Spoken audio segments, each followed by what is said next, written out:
And Rangers manager Chris Woodward joins us now. Chris, it's Brian Kenny. Welcome to the show. How you doing, guys? It's good to have you with us. You tell us the first week of play. A lot of other things are going on besides worrying about your lineup and your bullpen, that sort of thing.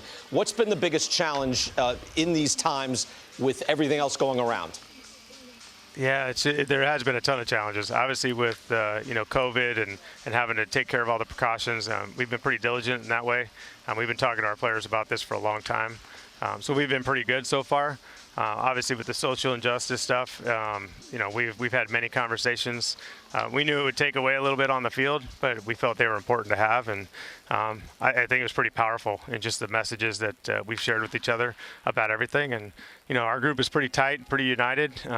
Obviously, we'd like to have a better record than we do right now, but I trust that things will change soon. Yeah, Chris, what do you say about when you're away from the ballpark? What do you tell your players? I know even just getting food, could be something where you're going to have some exposure. So what do you tell your players as far as once they leave the ballpark and then they're out in the public? Yeah, you got to be careful. We've demanded quite a bit, and this is honestly from our player leadership as well. They kind of demanded it from each other. Masks everywhere we go. In some places, gloves. If you're going to go out to eat, you have to. It's only takeout. No restaurants, no bars, nothing. No public places really, and all our players were on board with that. So we've been in a hot spot from day one here, and we've been pretty good. I'm really proud of our guys for taking on that challenge, but at the same time, we have 2 more months of this, so we got to remain diligent. Yeah, no going out to eat. When I didn't hit, my dad wouldn't let me eat at times. We got to get this offense going. What's going on? We got 6 runs through 4 games. What are you seeing from the dugout, and how can are we one swing away from floodgates opening?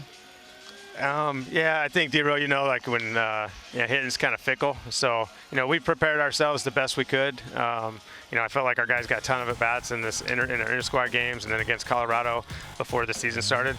Honestly, I think we're trying too hard. I think if we have just continue to have good at-bats, something will take care of itself. But right now, it's like, we don't want this urgency to turn into panic. And I think that's we're kind of bordering on that right now. And I think it's more psychological than it is physical. We just got to kind of relax. We got our ace on the mound today. Hopefully we can, just like I said, have quality at bats, 1 to 9, scratch a few runs across the board, hopefully more than that, and then we'll go from there. Chris, it's Al here. The stadium looks beautiful. I'm curious, how does it play? Your rotation has been nearly perfect, only 1 earned run in 17 innings. You mentioned about Lance Lynn today. How does the stadium play? And other than Kluber going down, these guys look pretty good. Yeah, I didn't want to give too much information earlier about it because I wanted it to kind of be our advantage, but it's definitely more of a pitcher's park than our old ballpark. Our old ballpark, that jet stream out in right center, it's just not here. It's big to center. You have to hit it, basically. There's no cheap home runs here, and I think that helps our pitching staff. Our pitching's been really good so far, but our hitters, like psychologically, they have to just, keep the ball down, to the middle of the field. We've hit a lot of balls hard, in this ballpark and gotten out, a few to the warning track, a few that may have been homers at the old ballpark. So I just don't want our guys to get frustrated. But at the same time, I think it'll help us in the long run because it is more of a pitcher's park.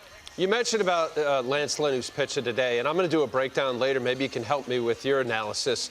What's happened? Not that, he was great with the Cardinals. I know he had some injury, but what's been the difference with him last year and now this year?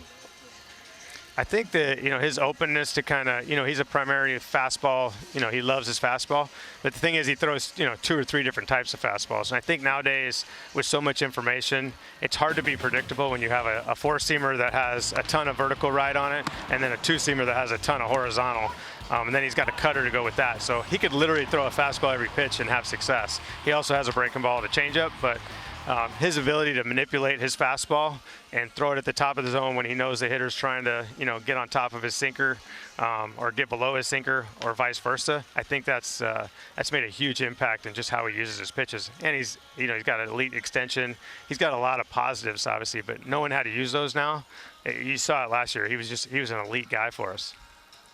First thing, you feel for Corey Kluber. Obviously, I'm sure you had a conversation with him. He is elite of the elite when he was right in his day, and to watch him go through this injury bug is kind of tough. But how do you replace that? What are we doing to replace his spot in the rotation? Yeah, I mean, you can't replace a guy like that, especially where he was. I mean, my heart goes out to him, man, because everything he's had to go through the last couple of years. He had a chip on his shoulder to prove to the world that he was back. He was back. You know, everything that we saw physically, you know, mentally, analytic-wise, everything looked like it did in the past, and he was ready. And it sucks, but so we can't replace that. But we do have a lot of depth.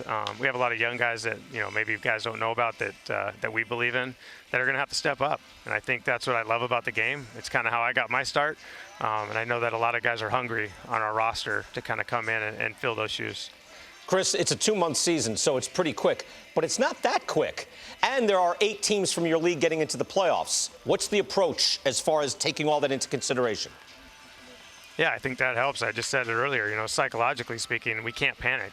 And, you know, if we're not hitting offensively, we need to find a way to scratch and claw, you know, win a couple one-run games, you know, and just get ourselves back in it, because there are a lot more teams this year in the playoffs. We'd love to have one of the top 4 spots so we have a home field, but any way to get into the playoffs is critical, especially when we have a good pitching staff.